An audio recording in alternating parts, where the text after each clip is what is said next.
دو چیزیں، دو عمل ہیں اللہ کے غصے کو سب سے زیادہ ٹھنڈا کرنے والے. ایک اللہ کی مسجدوں کو آباد رکھنا،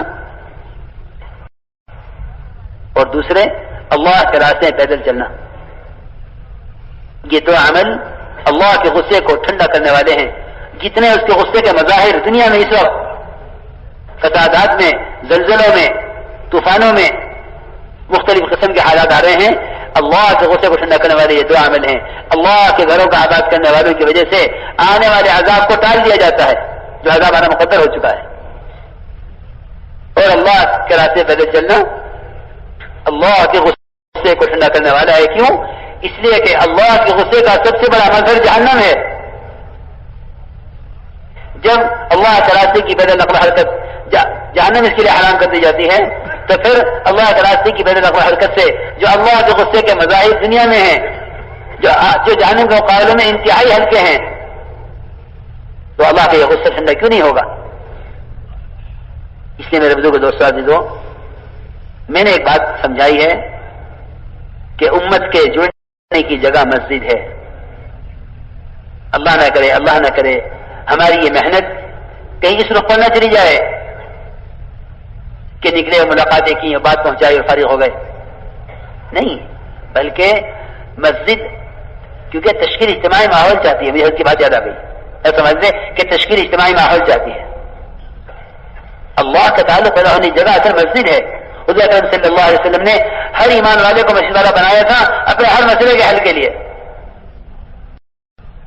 صرف نماز کی نہیں تھی مسجد.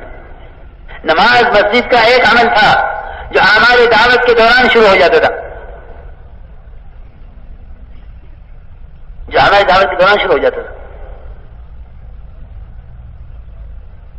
بارش بند ہو گئی، صحابی نے آ کر سامنے کے دروازے پر عرض کیا کہ یا رسول اللہ، جانور ہلاک ہو رہے ہیں، کھیتیاں سوکھ رہی ہیں، راستے بند ہو گئے ہیں،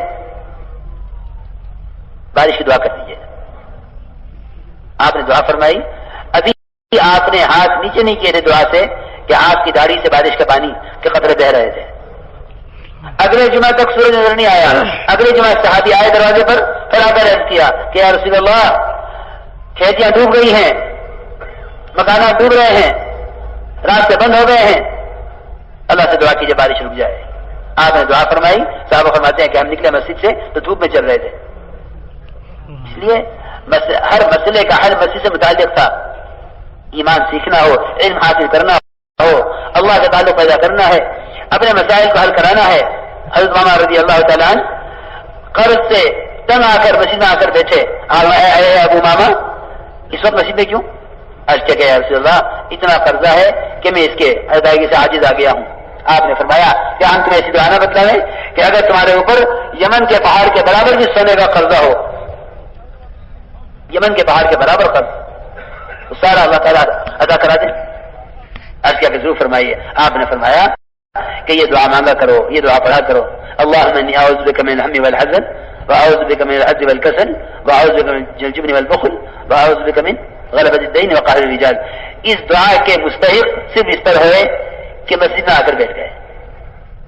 اس لیے میرے دوستو، میں نے عرض کیا کہ ایمان کا سیکھنا اس کام کا بنیادی مقصد ہے. مسجد میں لا کر یہاں ایمان کے حلقوں میں لا کر بٹھاؤ اور یہاں ایمان کی تعلیم دو، یہاں ایمان کی تعلیم دو، جم کر اس کی دعوت دو کہ کرنے والی ذات اللہ کی ہے. دیکھو، گھروں کے، دفتروں کے، بازاروں کے ماحول سے نکالنا ہے دعوت کے ذریعے، اور مسجد کے ماحول میں لا کر یہاں اللہ کا تعارف کرواؤ کہ کرنے والی ذات اللہ کی ہے. کیونکہ جتنے کائنات کے نقشے ہیں، دعوت کے ذریعے ان نقشوں کا یقین دلوں سے نکالنا ہے، دعوت کے ذریعے نقشوں کا یقین دلوں سے نکالنا ہے اور اللہ کی ذات عالی کے ساتھ تعلق پیدا کرنا ہے. اپنے اور ساری امت کے دلوں سے اللہ کے غیر کا تاثر نکالنے کے لیے انہیں سب سے پہلے ان کو ان نقشوں سے نکالنا پڑے گا،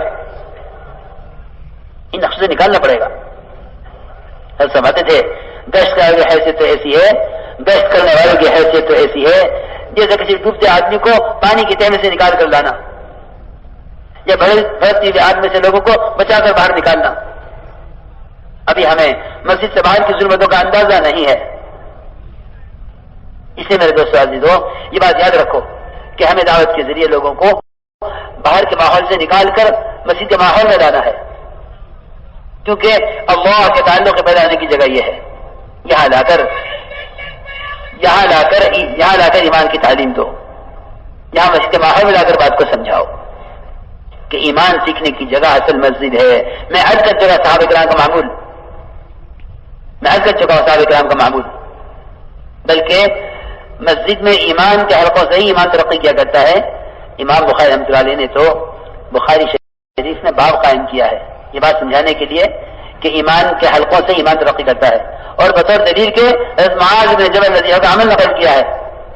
ترجمان السنہ میں جلد اول میں مولانا بدر عالم رحمۃ اللہ علیہ نے اس کو نقل کیا ہے یہ بات سمجھانے کے لیے. کیونکہ جب یہ کہا جاتا ہے تو لوگ کہتے ہیں کیوں بھائی ایمان سیکھنے کے لیے کوئی اور طریقہ نہیں ہے؟ کیا تبلیغ والے کے طریقے سے ایمان؟ کہ میں بار بار عرض کر رہا طریقہ تبلیغ والوں کا نہیں ہے، طریقہ صحابہ کا ہے. اور یہ بات طے ہے کہ اس امت کے بعد والے سدھریں گے نہیں جب تک امت وہ نہ کرے جو صحابہ نے کیا ہے. یہ بات طے ہے. امام مالک رحمۃ اللہ کا قول ہے کہ اس امت کے بعد والے سدھریں گے نہیں جب تک امت وہ نہ کرے جس امت کے پہلے نے کیا ہے.